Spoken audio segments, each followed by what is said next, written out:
आप देख रहे हैं खबरों, तबसरों और तज्जियात पर मबनी पाकिस्तान का सबसे मोतबर न्यूज शो दुनिया, कामरान खान के साथ। अस्सलाम वालेकुम, मैं हूं कामरान खान। हम सब पाकिस्तानियों के लिए इत्मीनान की बात है, खबर है कि मुल्क में कोरोना वायरस की तीसरी लहर की शिद्दत टूटती नज़र आ रही है। कल यौमा केसेस की तादाद 663 पर आ गई, जो पिछले 8 माह में एक दिन में रिपोर्ट होने वाली कम तरीन तादाद है। इस माह हमने केसेस की तादाद में बतदरीज कमी देखी है।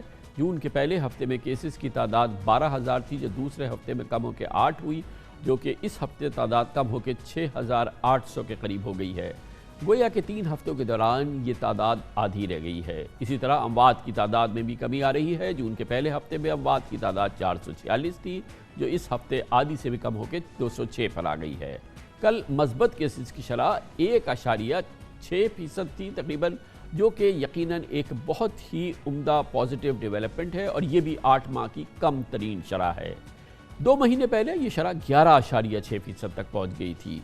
यकीनन खुशाइद बात है, मगर इसका हरगिज़ ये मतलब नहीं कि एहतियाती तदाबीर को दरगुजर करना है। मुल्क के अस्पतालों में अब भी 33,000 से ज़ायद एक्टिव केसेस मौजूद हैं, जिनमें 2,000 से ज़ायद क्रिटिकल पेशेंट्स हैं। दूसरी जानिब मुल्क में वैक्सीनेशन का अमल भी जारी है और इस हवाले से NCOC ने ऐलान किया है कि साइनोफार्म और साइनोवैक वैक्सीन की पहली और दूसरी डोजेस के दरमियान अब 6 हफ्तों का गैप होगा। इससे पहले दूसरी डोज 4 हफ्ते बाद लगाई जा रही थी और अक्सर जगह पर 3 हफ्ते बाद। पाकिस्तान भर में अब तक 1,30,00,000 वैक्सीन लगाई जा चुकी है। पिछले हफ्ते वैक्सीन की किल्लत की कुछ खबरें सामने आई थी और उसके आसार वाज़ेह हुए थे, जिसके बाद इतवार को मुल्क भर के वैक्सीनेशन सेंटर एक रोज़ के लिए बंद भी करने पड़े। चीन से 15 लाख साइनोवैक वैक्सीन की ताज़ा खेप पहुंची है, जिसके बाद से वैक्सीनेशन का अमल अब दोबारा शुरू हो चुका है। हुकूमत कहती है कि आइंदा हफ्ते मजीद 20 से 30 लाख वैक्सीन पाकिस्तान पहुंच जाएंगी। ये भी बताया गया है कि जिन अफराद को मुल्क से बाहर जाना है उन्हें एस्ट्राजेनेका के हुसूल में कुछ मुश्किलात का सामना है, लेकिन मजबूरी तौर पर मुल्क में कोरोना के हवाले से हालात काबू में है। सवाल ये है कि कारोबारी सरगर्मियों पर औकात कार की पाबंदी अब भी बरकरार है और एक रोज़ की कारोबारी छुट्टी भी बरकरार है। साथ ही रेस्टोरेंट्स में अब भी इंडोर डाइनिंग नहीं हो रही है, शादियां भी इंडोर नहीं हो रही हैं, मगर कैफियत सहल होती जा रही है। आज की ताज़ा तरीन सूरत हाल पर बात करेंगे, हुकूमती मौक़िफ़ हासिल करेंगे। डॉक्टर नौशीन हामिद हमें एक बार फिर ज्वाइन कर रही हैं, पार्लियामेंट्री सेक्रेटरी फॉर हेल्थ। बहुत बहुत शुक्रिया डॉक्टर साहबा। कैसे देख रहा है NCOC इस डेवलपमेंट को? ये तो शायद पहली बार है जब से कोरोना का ऑनसेट पाकिस्तान में हुआ है, यानी कि गुज़िश्ता साल अप्रैल मई के बाद से, कि हमने इतने कम नंबर्स और इतनी कैफियत में बेहतरी देखी है। जी बिस्मिल्लाहिर्रहमानिर्रहीम। बिल्कुल अल्हम्दुलिल्लाह इस वक्त जो पॉजिटिविटी रेशियो है वो 1.69 है, जो कि हमने बहुत अरसे के बाद जो है हमें ये अच्छे फिगर्स मिले हैं।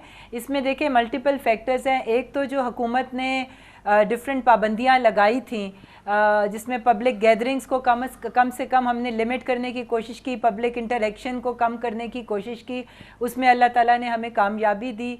इसके अंदर मार्केट प्लेसेस थी, शादी हॉल्स थे, रेस्टोरेंट्स थे, एजुकेशनल इंस्टीट्यूशंस थे। इन तमाम चीज़ों की वजह से मैं समझती हूँ कि एक बहुत पॉजिटिव इफ़ेक्ट आया। उसके अलावा दूसरी चीज़ ये है कि अब देखिए जिस तरह से लोग इफ़ेक्ट हो रहे हैं इस डिज़ीज़ के साथ, एक लोगों की नेचुरल इम्यूनिटी भी बनती जा रही है और हमारी बहुत सारी पॉपुलेशन जो है वो एक नेचुरली इम्यून हो रही है। इसके लिए वो भी एक फैक्टर है। और तीसरा ज़ाहिर है कि तीन अमल हैं। एक तो ये कि लोगों को कोरोना हो चुका है और वो उनसे फैल चुका है। इसमें वो भी है जो कि जिनकी तस्दीक हुई, वो भी हैं जिनकी तस्दीक नहीं हुई। फिर एक बहुत बड़ी तादाद में लोगों को वैक्सीन लग गई है और फिर इस तरह से शहरी आबादी का एक बड़ा हिस्सा वैसे ही अब जो है वो कवर हो गया है, या ये कि उनकी एंटीबॉडीज़ बन गई हैं। जी बिल्कुल इसी तरह से ही है। और जिस तरह हम हर्ड इम्यूनिटी की तरफ जाएंगे इंशाल्लाह ताला ये स्पाइक्स जो है इनमें कमी आएगी।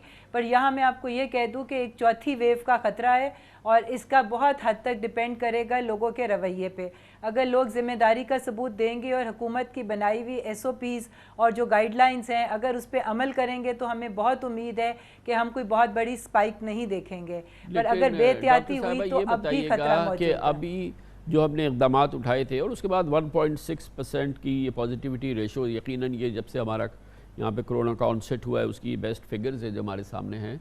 اس دوران ہم نے اپنی معیشت پہ پابندی لگائی ہوئی ہے، 1 روز کی ہفتہ وار کاروباری چھٹی ابھی بھی ہے، کاروباری اوقات 8 بجے کے بعد کے نہیں ہیں، انڈور ڈائننگ نہیں ہے، جس کی ایک کاسٹ ہے جو کہ ہماری اکانومی پے کر رہی ہے۔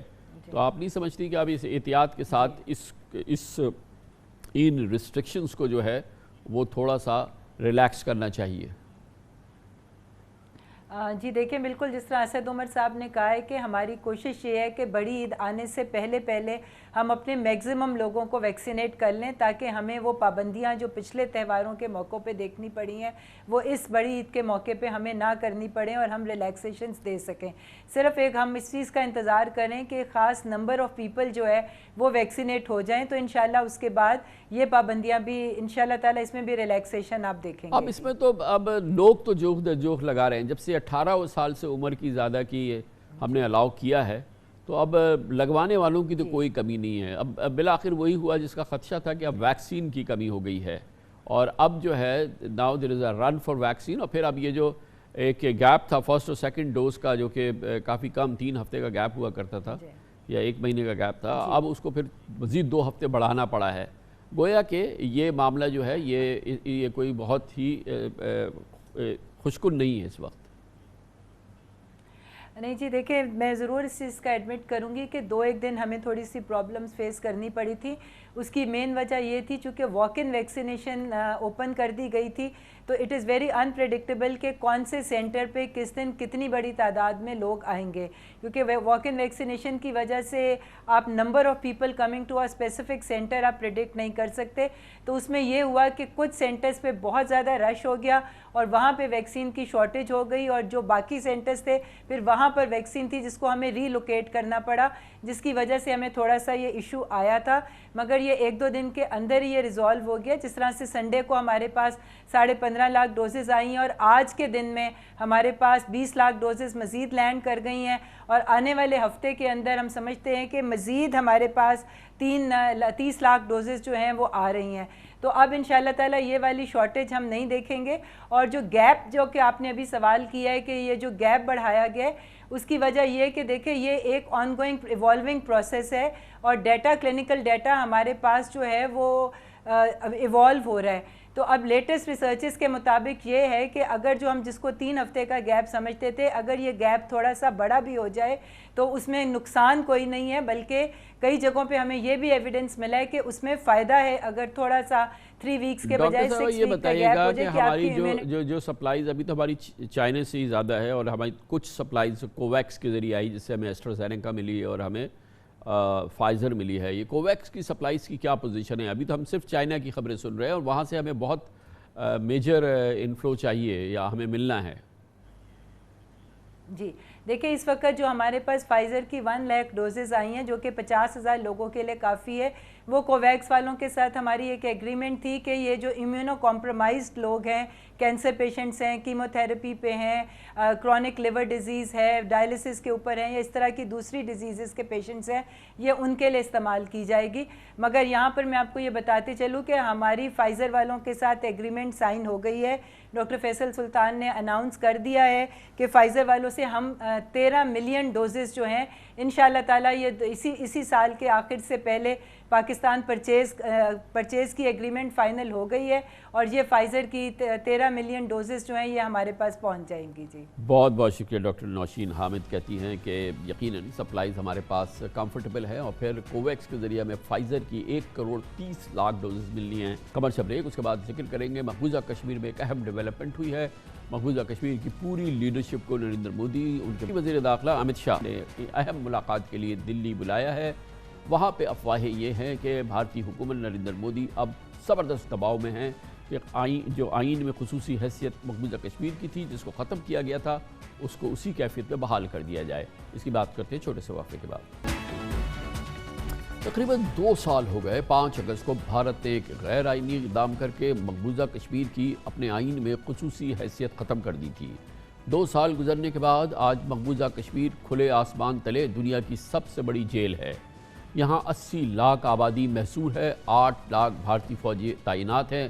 زندگی مفلوج، معیشت تباہ ہو چکی ہے، اور عوام میں مودی مخالف لاوا پک رہا ہے۔ یہ قدم نریندر مودی نے الیکشن جیتنے کے بعد اٹھایا تھا۔ اس صورتحال میں نریندر مودی نے پرسوں مقبوضہ کشمیر کی لیڈرشپ سے ایک ملاقات کے لیے ان کو بلایا ہے۔ یقیناً یہ ایک معنی خیز پیش رفت ہے۔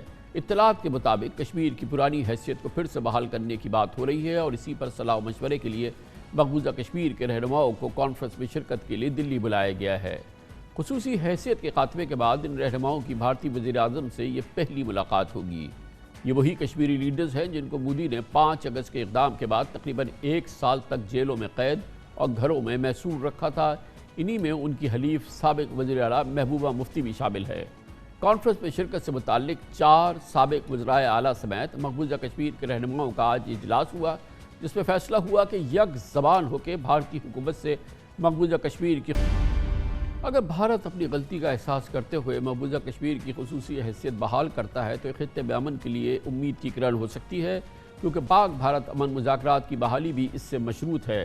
اس حوالے سے وزیر اعظم عمران خان بارہا کہہ چکے ہیں کہ جب تک بھارت 5 اگست کا اقدام واپس نہیں لیتا، پاک بھارت مذاکرات کا، گفتگو کا، کسی بھی ڈیولپمنٹ کا سوال ہی پیدا نہیں ہوتا۔ میں نے پہلے دن ہی اقتدار میں آ کے پوری کوشش کی کہ ہمارے ہندوستان سے تعلقات ہوں اور ہمارا ایک ہی مسئلہ ہے کشمیر کا جو کہ ہم بات چیت سے حل کریں۔ لیکن جو اب سچویشن ہے، اگر ہم اس وقت ہندوستان سے تعلقات نارملائز کرتے ہیں، اس کا مطلب کہ ہم نے کشمیر کے لوگوں سے بہت بڑی ہم ایک غداری کریں گے، لہٰذا یہ ہو نہیں سکتا۔ ہم کشمیریوں کے ساتھ کھڑے ہیں، ہمیں پتہ ہے انہوں نے کس طرح کی قربانیاں دی ہیں اور دے رہے ہیں۔ اگر وہ 5 اگست کے وہ جو انہوں نے قدم اٹھائے ادھر واپس چلے جائیں، پھر بالکل ہو سکتی ہے بات، اور پھر ہم کشمیر کا مسئلہ ایک روڈ میپ بھی لا سکتے ہیں اور حل کر سکتے ہیں۔ اس اہم ڈیولپمنٹ میں بات کرنے کے لیے ہم نے دعوت دی ہے، ہمیں جوائن کریں گی محترمہ احمد نعیم مہجور، مقبوضہ کشمیر سے تعلق رکھتی ہیں، ممتاز براڈ کاسٹر ہیں۔ بہت بہت شکریہ نعیمہ صاحبہ۔ آپ بتائیے گا یہ کیا آپ سمجھتی ہیں کہ یہ ایک معنی خیز پیش رفت ہے؟ اتنے طویل عرصے کے بعد بھارتی لیڈرشپ، نریندر مودی، امت سنگھ اب ان مقبوضہ کشمیر کے ان رہنماؤں کے ساتھ ملنا چاہتے ہیں، ملاقات کرنا چاہتے ہیں۔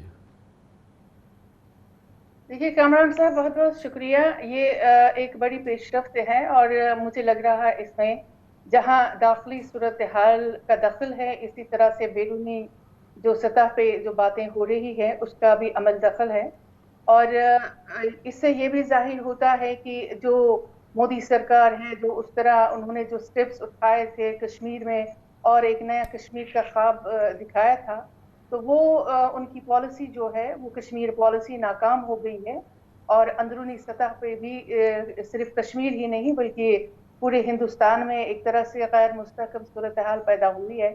شاید اس کا ریئلائزیشن ہو کے اب آج انہوں نے جو 24 کو آل پارٹیز میٹنگ بلائی ہے، لیکن اب دیکھنا یہ ہے کہ اس میٹنگ میں کیا وہ 5 اگست 2019 والا ڈیسیجن واپس لیں گے اور ریاست کو اندرونی خود مختاری دیں گے، یا صرف ایک لالی پاپ کی طرح کی اسٹیٹ ہوڈ جس کا اس وقت کافی افواہیں بھی چل رہی ہیں کہ وہ ریسٹور ہوگا۔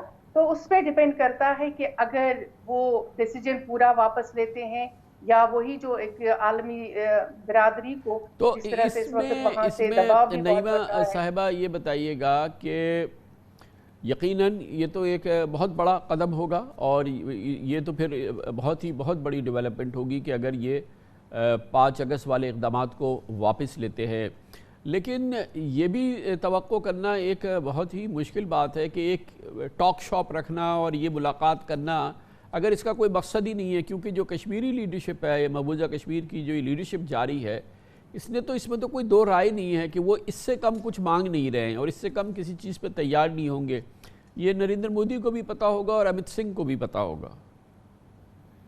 دیکھیے کامران صاحب، مجھے لگتا ہے کہ اس میں زیادہ جو ہے جو امریکی صدر بائیڈن کی طرف سے ایک دباؤ ہے، کیونکہ بائیڈن پہ امریکی کانگریس کا دباؤ ہے کہ جو ہیومن رائٹس وائلیشنز کے حوالے سے یا جو جمہوری عمل ریاست جموں کشمیر کا ٹوٹل کولیپس ہو چکا ہے، تو مجھے لگتا ہے ایک تو اس کو کرنا ہے، کیونکہ یہ ڈی لمیٹیشن بل لا رہے ہیں جس میں انتخابی حلقوں کی نئی حد بندی ہوگی اور اس کے بعد اسٹیٹ میں یہ الیکشن کروانا چاہتے ہیں۔ تو مجھے لگ رہا ہے کہ اگر یہ واپس اس ڈیسیجن کو لیتے ہیں تو نریندر مودی سرکار کے لیے ہندوستان میں کافی پرابلمز بھی ہو سکتی ہیں، لیکن یہ وہ فیس سیونگ کے لیے کچھ ایسے اقدامات ضرور کریں گے کہ تاکہ کشمیریوں کو یہ دکھانے کے لیے کہ ہم نے کچھ کیا ہے، اور پھر जो मेन स्ट्रीम इनसे अलग हो गया है उसको वापस अपने फोल्ड में करने के लिए ये एक कोशिश हो रही है, क्योंकि इन्होंने जो थर्ड फ्रंट वहां पे शुरू किया था वो नाकाम हुआ है और वो पार्टी वहां पे नहीं बन सकी है। मगर ये बात भी अपनी जगह तय है ना नईमा साहिबा के 5 अगस्त ये जो इक़दाम थे 2 साल पहले के, इसने वो जो डिस्टिंक्शन थी जो कि एक ऐसी लीडरशिप है कश्मीर की जो कि भारत के साथ किसी न किसी हैसियत से अलाइन रही है, मुसलसल वो निज़ाम का हिस्सा रही है, और एक वो जो हुर्रियत पसंद लीडरशिप है उसने उन दोनों को इकट्ठा कर दिया था। वो सब एक प्लेटफॉर्म पे आ गए थे और एक ऐसी कैफियत पैदा हुई थी जो तवील अरसे तक नहीं हुई थी। तो ये तो बहुत ही काउंटर प्रोडक्टिव एक्शन था मोदी सरकार का जो उन्होंने लिया था, क्योंकि इससे कश्मीर तो मुत्तहिद हो गया था मुकम्मल तौर पे। और अब अगर इनको वही लाइन खींचनी है तो बहरहाल इस लीडरशिप को वही देना होगा जो ले लिया गया।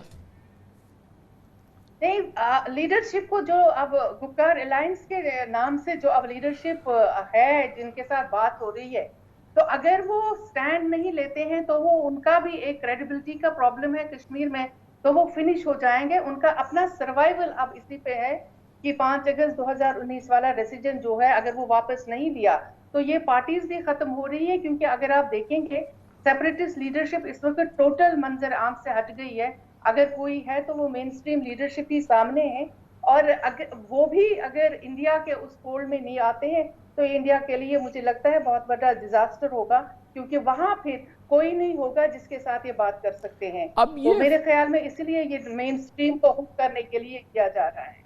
आपका बराह रास्त ताल्लुक़ है, आप बराह रास्त राब्ते में रहती हैं, आपके पास पल्स है पूरे मकबूजा कश्मीर की। ये फरमाइएगा कि 2 साल बाद इस वक्त कश्मीरियों की क्या कैफियत है? 2 साल गुजर गए हैं और वो उनकी हैसियत जो है वो बहाल नहीं हुई है, उनकी खुद मुख्तारी है, वो तमाम मामलात जो उनको हासिल थे वो सब ख़त्म हो गए। आज कश्मीर की क्या कैफियत है, मकबूजा कश्मीर की? देखिए, अगर आप इस पे भी देखेंगे कि जब ये बातचीत की का दावतनामा आया है तो इस पे काफ़ी रद्द-ए-अमल सामने आया है अवाम की तरफ से, बहुत सारे हल्कों की तरफ से, कि इसको लोगों ने बिल्कुल पसंद नहीं किया, बल्कि लोग कह रहे हैं कि अगर आर्टिकल 370 को रेस्टोर करना है या स्टेट और वापस देना है तो ये मेन स्ट्रीम का एक किया कराया है कि उनको वापस लेना चाहिए। लेकिन वहां पे आज भी अगर आप देखेंगे कि आज़ादी का सेंटिमेंट तो और भी बहुत ज़्यादा स्ट्रॉन्ग हो गया है, और लोग कह रहे हैं जितनी ज़्यादा सख्तियां होंगी, जितनी ज़्यादा बंदिशें होंगी, जितना ज़्यादा हम पे जुल्म किया जाएगा, लेकिन अपना जो हमारा मौक़िफ़ है उससे कोई नहीं हटेगा।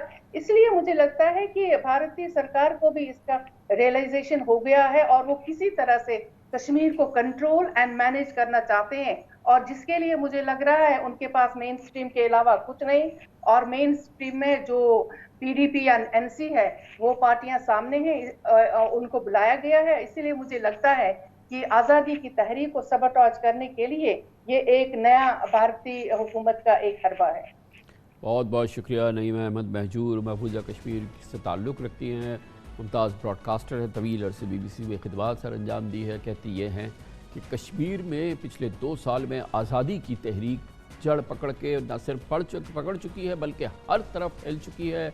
वो लीडरशिप जो कि भारत के निज़ाम के साथ अलाइन रहनी चाहती थी वो भी अब भारत के साथ कोई ताल्लुक़ नहीं रखना चाहती, और शायद इसी कैफियत के अंदर शदीद दबाव में नरेंद्र मोदी और अमित सिंह ने इस लीडरशिप को परसों नई दिल्ली बुलाया है। और एक आम ख्याल ये है कि नज़रसानी हो सकती है जो कश्मीर की खुसूसी हैसियत नरेंद्र मोदी ने उनकी सरकार ने ख़त्म की कि उसको बहाल कर दिया जाए। कमर्शियल ब्रेक, इस दौरान न्यूज़ हेडलाइंस देखें, जिसके बाद हम अपने प्रोग्राम के बाकी हिस्से के साथ वापस आते हैं।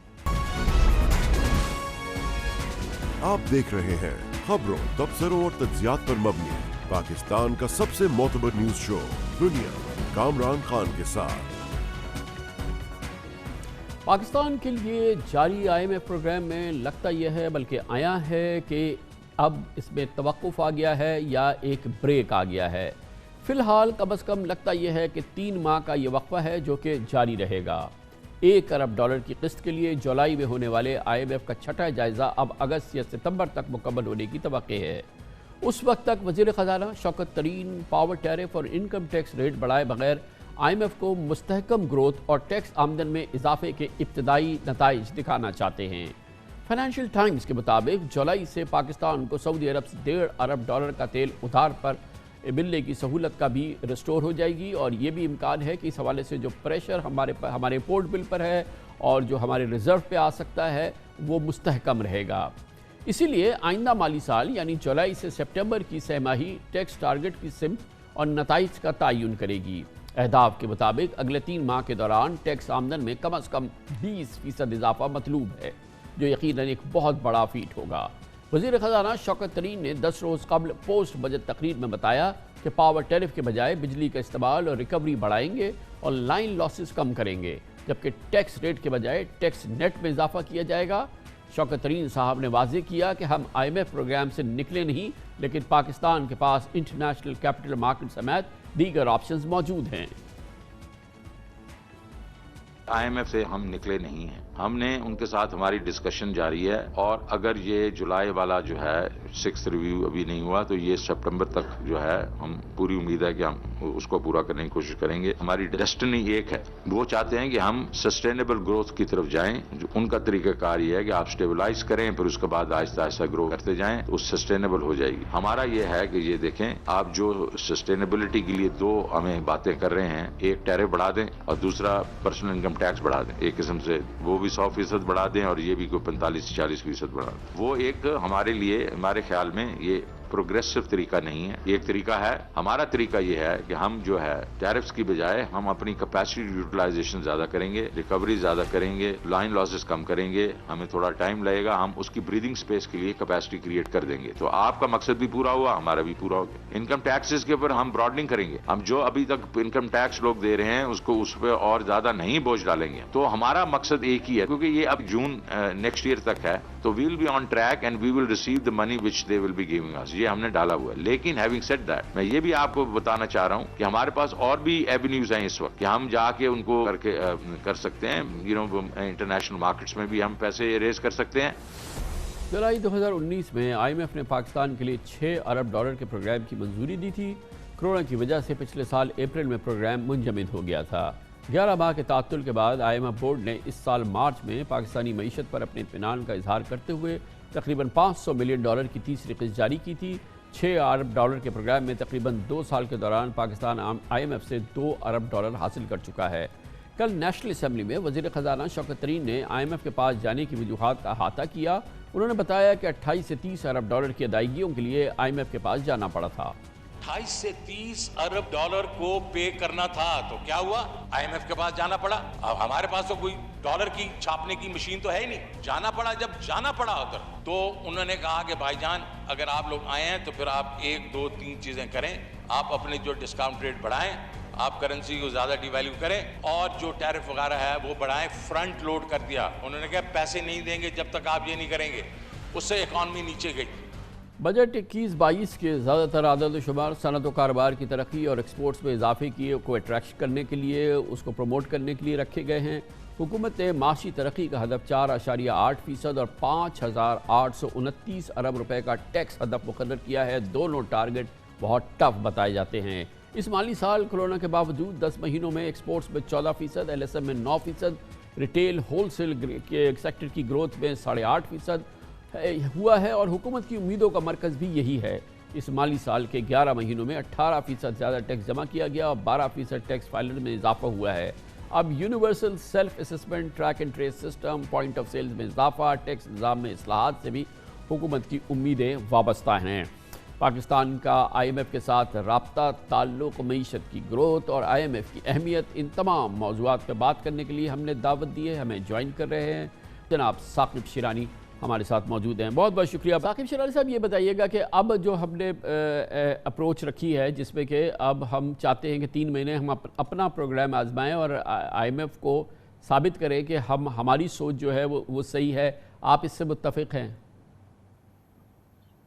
जी शुक्रिया कामरान साहब। बिल्कुल मेरा ख्याल है मुनासिब अप्रोच है, और जैसे मैंने मुतअद्दिद मरतबा काफ़ी सालों से मैं लिखा हूँ कि IMF के साथ हमें कैसे नेगोशिएट करना चाहिए और प्रोग्राम डिज़ाइन जो है IMF का वो कैसे बेहतर हो सकता है, तो ये उसके बिल्कुल ऐन मुताबिक है जो तरीन साहब करना चाह रहे हैं। मसला ये है, प्रॉब्लम ये है کہ یہ پروگرام کا یہ 2 سال گزر چکے ہیں اور یہ پروگرام کے نئے پیرامیٹرز جو ہیں یہ مارچ میں صرف 2 مہینے پہلے جو ہے وہ نئے سرے سے طے ہوئے تھے. تو ابھی جو ہے اور جو ترین صاحب کرنا چاہ رہے ہیں وہ اسٹرکچرل پرفارمنس ہے, وہ اسٹرکچرل کنڈیشنالٹی پہ پورا اترنا چاہ رہے ہیں, جس کا ہمیشہ جو ہے اس میں کچھ 3 مہینوں میں تو میرا خیال ہے اس کے رزلٹ دینا شاید ایکسپیکٹ کرنا مناسب نہ ہو. وہ تو کئی سالوں کی بات ہوتی ہے, خاص طور پہ محصولاتی نظام کے حوالے سے اس میں اصلاحات جو آتی ہیں وہ تو 5, 7 سال 10 سال کا ٹائم فریم مانگتی ہے. تو میرا خیال آئی ایم ایف کے لیے بہت بڑا پرابلم ہوگا ترین صاحب کی پوزیشن کو ایکسیپٹ کرنا. وہ آپ صحیح کہہ رہے ہیں, اسٹرکچرل لمبی اصلاحات 5 سال لگیں گی, مگر یہ ترین صاحب جو چیزیں انٹروڈیوس کر رہے ہیں, جو ان کی ٹیم انٹروڈیوس کر رہی ہے, اس کے لیے 5 سال تو اس کے لیے جسٹیشن پیریڈ نہیں چاہیے. پی او ایس اگر لگانے ہیں, ٹریکنگ سسٹم اگر لگانا ہے, اور جو لوگ جن کو ہم نے اب بہت میسو ڈیٹا پاکستان کے پاس آیا ہے, اس سے اپنے ٹیکس نیٹ کو بڑھانا ہے, تو یہ پروگرام جو ہے, یہ جو ابھی یہ جو ہماری اکنامک ٹیم ابھی جو پروگرام لائی ہے, یہ 2 سال 3 سال 1 سال کا تو نہیں ہے. اس کے تو رزلٹ ہمیں اگر کوئکلی نہیں آئے تو پھر تو الیکشن ہی آ جائے گا, پھر تو کچھ بھی نہیں بچے گا. آپ صحیح کہہ رہے ہیں کامران صاحب کہ بہت ساری چیزیں ایسی ہیں جس میں نتائج ریلیٹیولی جلدی آ سکتے ہیں. اور میں یہ واضح کر دوں کہ دیکھیں ہماری نیگوشیٹنگ پوزیشن میں 2-3 چیزیں بڑی اسٹرانگ ہوئی ہے. پرفارمنس ہم نے اوور پرفارم کیا ہے, گروتھ کے حوالے سے اوور پرفارمنس رہی ہے حکومت کی. ریونیو کا ٹارگٹ جو ہے 4700 تک پہنچنا, یہ ان حالات میں بہت ایکسلنٹ پرفارمنس ہے. تو اور سرکولر ڈیٹ کا جو گردشی قرضوں کا جو حجم ہے, اس میں جو ایکومولیشن ہوتی ہے ریئرز کی ماہانہ, وہ بھی کم ہوئی ہے. تو میرا خیال ہے حکومت کی پرفارمنس جو ہے ان کی نیگوشیٹنگ پوزیشن اسٹرانگ کرتی ہے آئی ایم ایف کے حوالے سے. اور دوسرا میرا خیال ہے جو ایلیمنٹ ہوگا جو پاکستان کو سپورٹ کرے گا, وہ سٹاف کی لیول پہ نہیں ہوگا, وہ مینجمنٹ اور بورڈ کی لیول پہ جو جیو پالیٹکس کا اینگل ہے وہ شاید پاکستان کو وہ بھی مثبت ثابت ہو. کیونکہ جو پیرامیٹرز طے ہوئے تھے یقیناً گورنمنٹ کے لیے وہ بڑا مشکل کیفیت تھی. اسی وجہ سے جو فارمر فائنانس منسٹر تھے حفیظ شیخ صاحب, اور پھر ان کے ساتھ کئی تبدیلیاں حکومت نے کری, وہ تو حکومت کے بس کی بات نہیں ہے کہ الیکٹریسٹی ٹیرف 100% بڑھا دیا جائے, پرسنل انکم ٹیکس 50% بڑھا دیا جائے. یقیناً اس کے تو بڑے ڈیوسٹیٹنگ کانسیکوینس ہوں گے کسی بھی پولیٹیکل گورنمنٹ کے لیے. اور پاکستان کی ویسے بھی اگر ہمیں گروتھ کرنی ہے تو 100% بجلی کی قیمتیں بڑھا کے تو بڑی قیامت ہو جائے گی. تو یہ تو پاکستان کے لیے کسی صورت میں ممکن ہی نہیں ہے. آپ کتنا تھریٹ دیکھ رہے ہیں پروگرام کے حوالے سے, اور اگر مثال کے طور پہ جو کہ ہماری پاکستان کی خواہش نہیں ہے, I M F walk out کرتا ہے, تو پاکستان اس کو کیسے سسٹین کر سکتا ہے؟ دیکھیے کامران صاحب, یہ میں نے آپ کے پروگرام میں بھی پہلے ذکر کیا کہ میری آئی ایم ایف کے ساتھ بھی اس کے اوپر کافی بات چیت ہوئی ہے کہ جو پروگرام ڈیزائن ہے وہ بالکل غلط ہے اور فیل ہو چکا ہے. پاکستان میں ہم نے ایک مرتبہ آپ کے پروگرام میں بجلی کی بات کی تھی کہ جب انہوں نے یہ 2008 میں ہم نے پروسیس سٹارٹ کیا بجلی کے نرخ بڑھانا, اس سے آج ہم 350-400% ہم نے بجلی کے نرخ بڑھائے, اور گردشی قرضہ 160 ارب سے 2600 ارب پہ پہنچ گیا.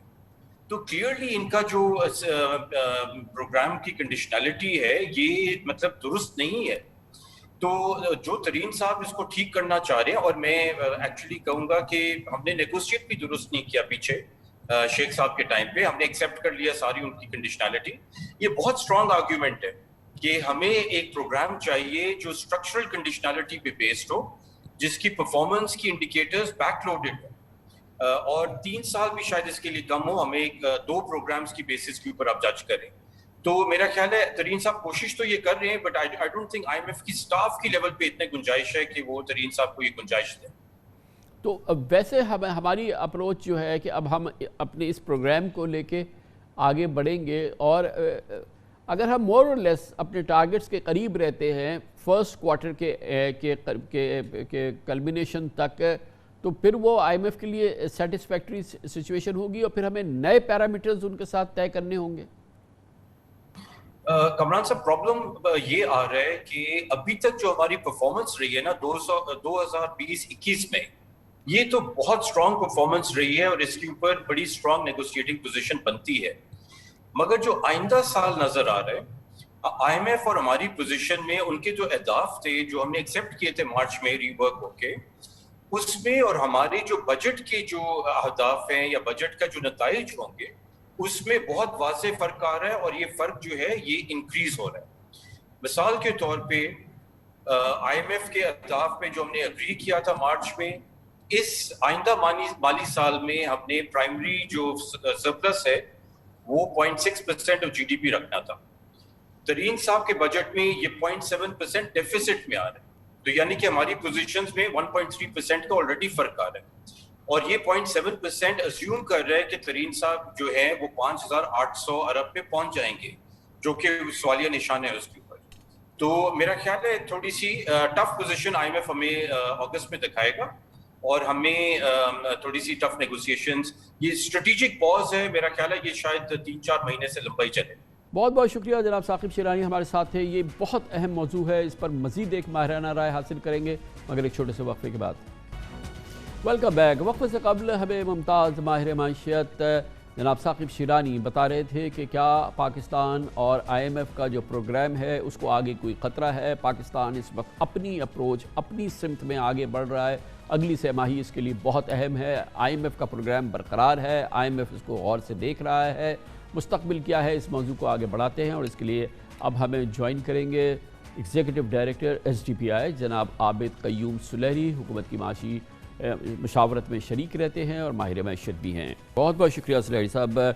ये IMF प्रोग्राम के हवाले से हमने जो मार्च में हमने उनके साथ तय किया था 100% बिजली बढ़ा देंगे, 50% इनकम टैक्स लगा मज़ीद इजाफा कर देंगे, वो तो अब हमारे लिए सस्टेनेबल नहीं है, ना हम कर सकेंगे, ये हमने IMF को भी बता दिया। अब नया माली साल शुरू हो रहा है और हमने कहा है ये है कि हम जो हमारी अप्रोच है, जो अब नई टीम आई है शौकत तरीन साहब की, कि हम एक नई अप्रोच के साथ जाएंगे, अहदाफ वही रखेंगे जो आपने कहे थे और हमारे भी वही अहदाफ है, लेकिन हम इस रास्ते से उस तक पहुँचेंगे।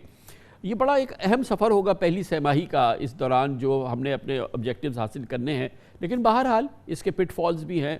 अगर मिसाल के तौर पर नहीं होता तो आपको क्या लगता है कि क्या पाकिस्तान सह सकता है कि IMF का प्रोग्राम जो है ख़त्म हो जाए या IMF वॉकआउट कर जाए, या आपके ख्याल में इसके इम्कानात कम है और ये रिस्क वर्थ टेकिंग है?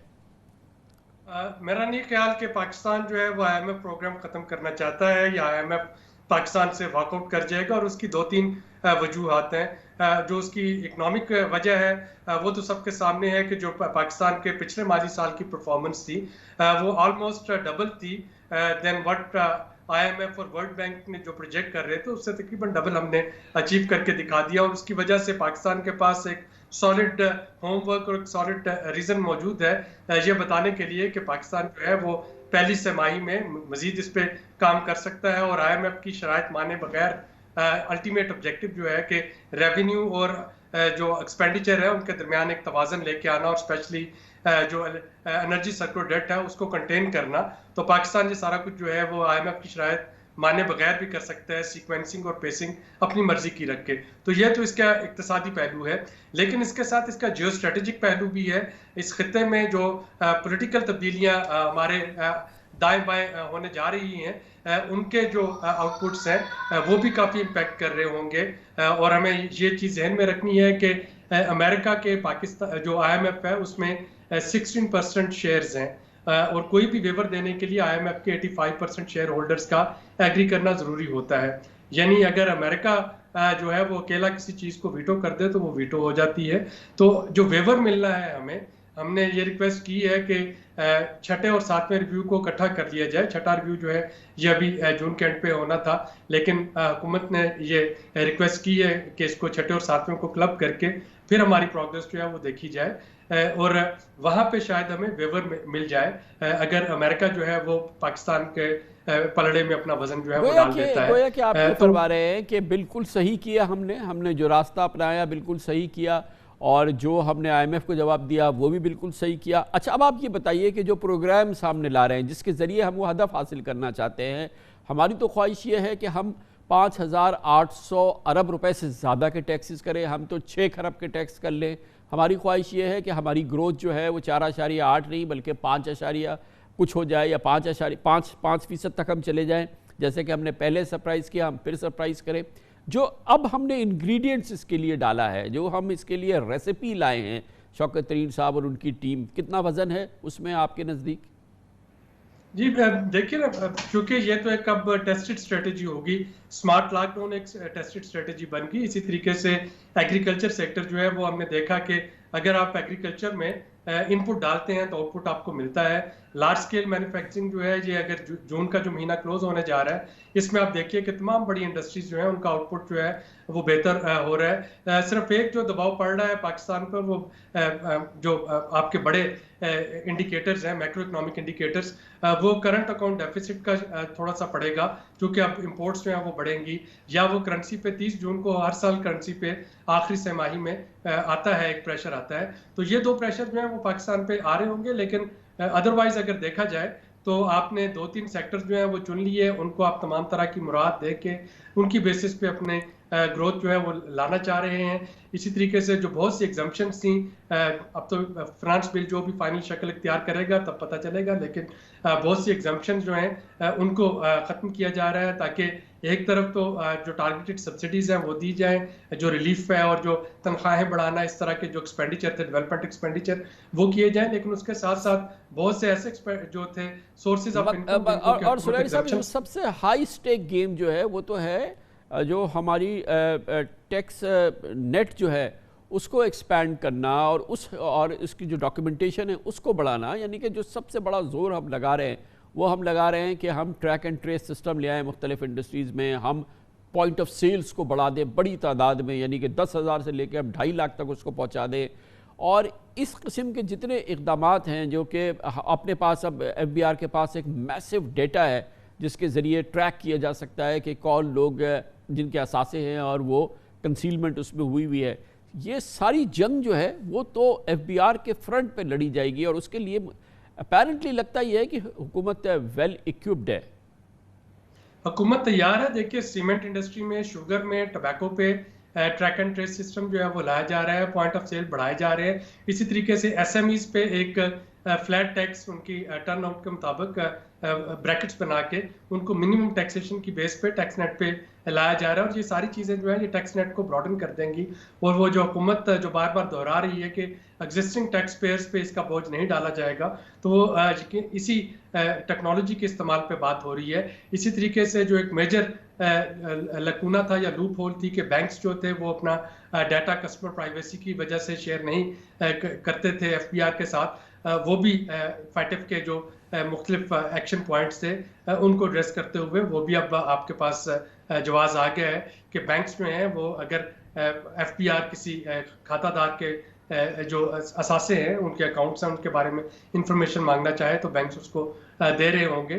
تو جب بینکس کا ڈیٹا، نادرا کا ڈیٹا اور ایف بی آر کا ڈیٹا، یہ 3 بڑے ڈیٹا بیسز جو ہے جب یہ سنکرونائز ہو جاتے ہیں تو کوئی وجہ نہیں کہ حکومت جو ہے اگر پولیٹیکل ول کا استعمال کرے تو وہ تمام لوگ جن کا طرز زندگی ان کے ٹیکسز سے مطابقت نہیں رکھتا ان کو ٹیکس نیٹ پہ نہ لے آئے. اور یہی وہ چیزیں ہیں جن پہ کہ چاہ رہے ہیں شوکت ترین صاحب بینک کرنا. اسی طریقے سے جب ہم انرجی سرکل ڈیٹ کی بات کرتے ہیں تو صرف ٹیرف بڑھانا ہی مسئلے کا حل نہیں ہے. اس میں ایک چیز جو کہ حکومت فوری طور پہ شاید کرنے جا رہی ہوگی وہ یہ ہے کہ کیپیسٹی پیمنٹ چارجز میں 40% جو ہے جو آؤٹ اسٹینڈنگ اماؤنٹ وہ تو سرکاری بجلی گھر ہیں حکومت کے اپنے، تو ان کے ساتھ ری نیگوشیٹ کرنا، جو ٹرمز آف پیمنٹ ہیں یا ان کے ساتھ ڈالر انڈیکسنگ کو ختم کرنا، مدت کو بڑھانا، انٹرسٹ ریٹ کو کم کرنا، تو صرف یہ ایک میئر لینے سے جو کیپیسٹی پیمنٹ چارجز ہیں ان میں خاصی کمی آ جائے گی.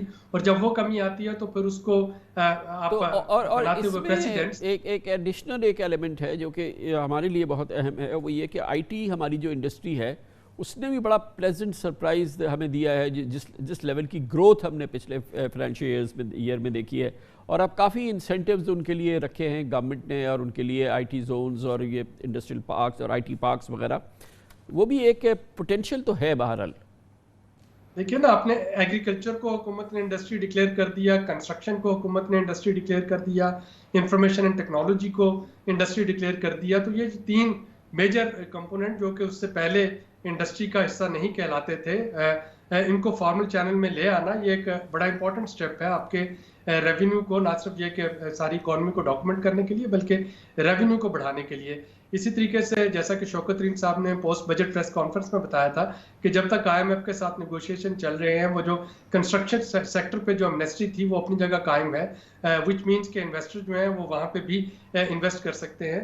और इस पे ये चीज़ बड़ी अहम है कि पहले वाली एमनेस्टीज और ये वाली जो एमनेस्टी है इसमें एक नुमाया फ़र्क है, और फ़र्क ये है कि इस वक्त आपका जो कंस्ट्रक्शन सेक्टर पे एमनेस्टी है उसमें बिल्डर ऑलरेडी बता रहे होते हैं कि वो किस चीज़ पे वो क्या चीज़ कंस्ट्रक्ट कर रहे हैं। मुझे अगर वहाँ पे इन्वेस्ट करना है तो मुझे बैंक्स को, हुकूमत को, सबको मालूम है कि मैंने एग्जैक्टली कितनी अमाउंट जो है वो किस कंस्ट्रक्शन सेक्टर पे जाके इन्वेस्ट कर रहा हूँ। तो वो जो पहले वाली एमनेस्टीज थी कि पता नहीं आमदनी कहाँ से आई और वटएवर आपने एक टोकन टैक्स देके सारी ब्लैक मनी को वाइट कर लिया, तो ये उससे थोड़ी सी मुख्तलिफ है। हमें पता है कि कौन से लोग इन्वेस्ट कर रहे हैं, यानी प्रोजेक्ट रजिस्टर्ड हो रहे हैं। तो ये नहीं हो सकता कि मैं एमनेस्टी लूँ और मैं गुमनाम रहूँ। मैं बाकायदा से अपना जो है अंदिया दे रहा हूँ कि मुझे फलां कंस्ट्रक्शन प्रोजेक्ट में इतनी रकम जो है वो इन्वेस्ट करनी है और उसके इवज़ मुझे एमनेस्टी जो है वो मिल रही है। तो ये थोड़ा सा प्रोसेस जो है ये इकोनॉमी को डॉक्यूमेंट करने का ये साथ साथ चल रहा है। और ये सारी चीज़ें IMF जो है वो यकीनन जब 6th रिव्यू और 7th रिव्यू होगा तो वो इनको लाजमी देखेगी और उसकी बेसिस पे अपना डिसीजन जो है वो लेगी।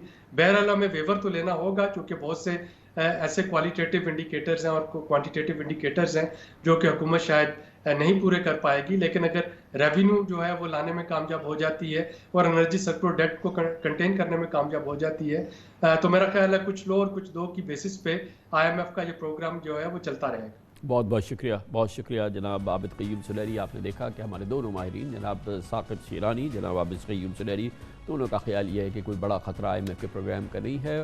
पाकिस्तान ने ख़ास तौर पर पिछले माली साल में जिस तरह की मजबूरी कौमी पैदावार दिखाई है, रेवेन्यू का ग्रोथ दिखाया है, IMF के अंदाज़ों से पहले ही वो ज़्यादा है, इसलिए पाकिस्तान का मजबूत केस है और आइंदा के लिए भी पाकिस्तान का मजबूत केस है। प्रोग्राम को कोई बड़ा ख़तरा नहीं है। Commercial break. जैसे जैसे अफ़गानिस्तान से अमरीकी इनक़ला का वक्त करीब आ रहा है, जो कि अब तकरीबन 2 हफ़्ते रह गए हैं, ख़ित्ते में स्ट्रेटिजिक मावनत सिक्योरिटी खिलाफुर करने के लिए पाकिस्तान अमरीका के लिए अहम होता जा रहा है। पाकिस्तान 2 टोक अंदाज में दुनिया पर वाज़ेह कर चुका है कि अमरीका को फ़िज़ाई और ज़मीनी अड्डे हरगिज़ नहीं दिए जाएंगे।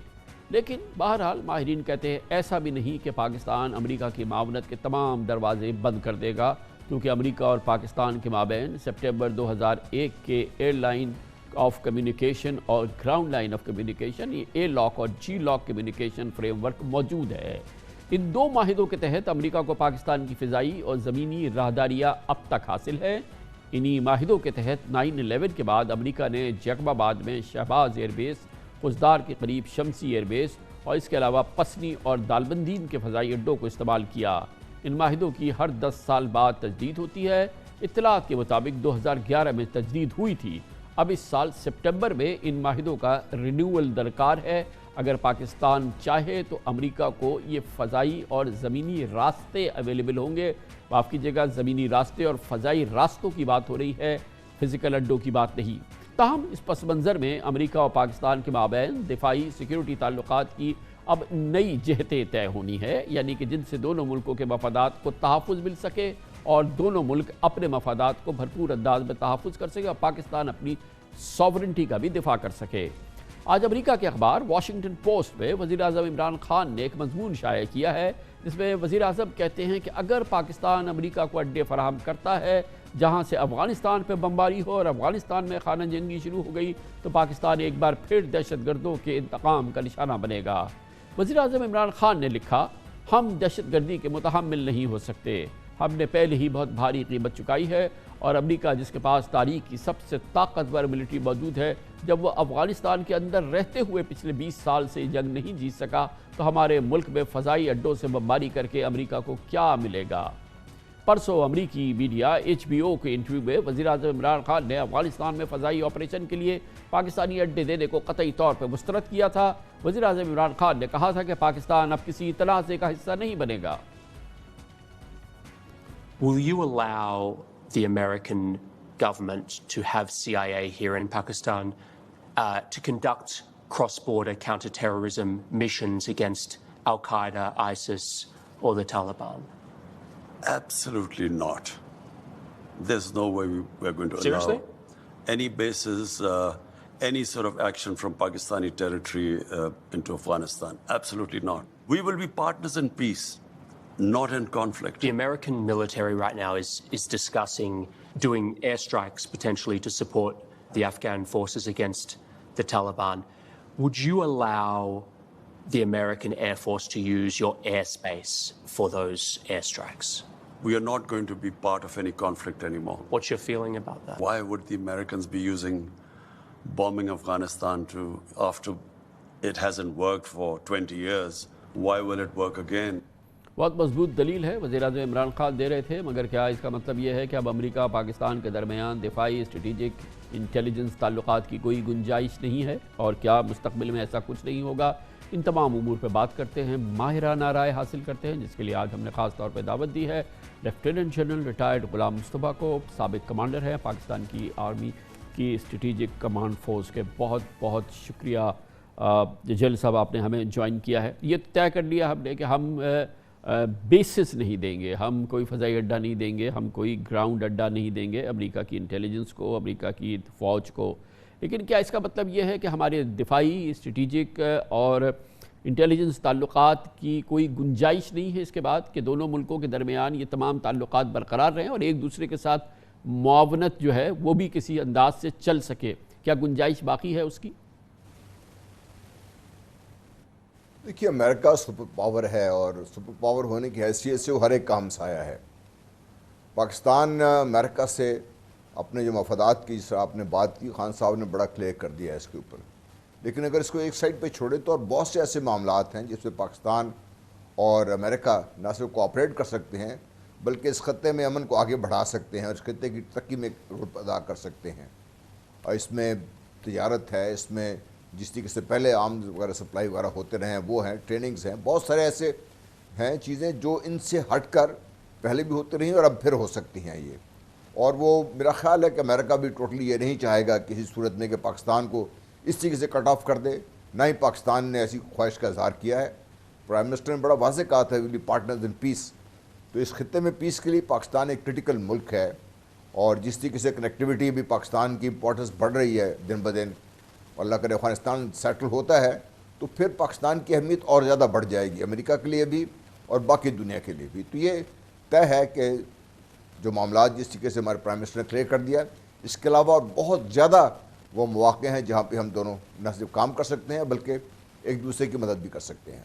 जो उनको ऑपरेशनल मामलात के लिए ज़रूरत है किसी वन ऑफ मामलात के लिए अफ़गानिस्तान के अंदर, तो हमने ये तो कह दिया है कि हम आपको ये ज़मीनी बेसिस और एयर बेसिस नहीं दे सकते, मगर हमारा उनके साथ ए लॉक और जी लॉक वाला एग्रीमेंट अभी तक तो है, सितंबर तक वो रहेगा। कोई मज़ाक़ा है कि वो बरकरार रहे?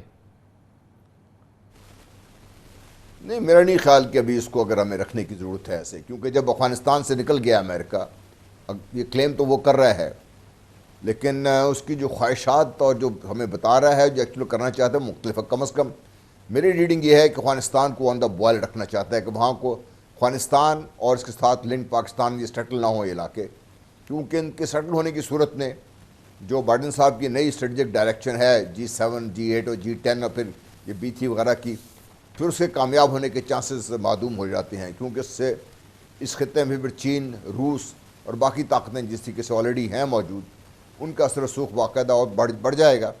फिर पाकिस्तान जिस तरीके से लिंक्ड है चीन के साथ भी, रूस के साथ भी, तो इसलिए मैं समझता हूँ कि पाकिस्तान को ज़रूरत नहीं है इनकी। अमेरिका की ज़रूरत हो तो हो, लेकिन अमेरिका को भी पहले फरमाया कि निकाल लेगा। माशी हमारे रवाबित हो सकते हैं, माशी ताल्लुकात हो सकते हैं, कारोबारी, तिजारती, मगर डिफेंस के स्फेयर में, स्ट्रेटेजिक मामलात के स्फेयर में और हमारे सिक्योरिटी मामलात के स्फेयर में उसकी गुंजाइश है? देखिए खान साहब, अमेरिका ने बहुत बारहा पाकिस्तान को इस सिलसिले में मैं कहूँगा धोखा दिया इस सिलसिले में, और अब जब इस स्टेज पे आ गए हैं हम, तो अमेरिकन टेक्नोलॉजी का ज़्यादा ट्रांसफ़र तो भी भारत में हो रहा है। तो अमेरिका कभी उस लेवल की टेक्नोलॉजी ना तो पाकिस्तान को देगा, ना ही पाकिस्तान को उससे आगे जाने के लिए उसकी मदद करेगा इसमें। हाँ, जो लो लेवल की टेक्नोलॉजीज़ हैं जहाँ पे पाकिस्तान की मदद हो सकती है, चाहे वो डिफेंस का फील्ड है, दूसरा क्योंकि ताल्लुकात बरकरार रखना अमेरिका की मजबूरी भी है, تو اس لیے وہ تو رکھیں گے اس کے ساتھ، اس سے زیادہ وہ نہیں ہوگا، کیونکہ بڑا کلیئرلی ڈیفائن ہوتی جا رہی ہیں چیزیں۔ چین نے جب سے یہ G6 G7 wi fi space میں کھول دیا ہے، اس کے بعد سے میں سمجھتا ہوں کہ یہ جو امریکہ کے بھارت کے معاہدات ہیں 2016 سے لے کے پچھلے سال تک، لیوا سے بیکا تک، ان معاہدات کی موجودگی میں میرا نہیں خیال کہ وہ پاکستان کو اس سے زیادہ کچھ دینے کی کوشش پاکستان سے مانگے گا یا پاکستان کو دے گا اس میں۔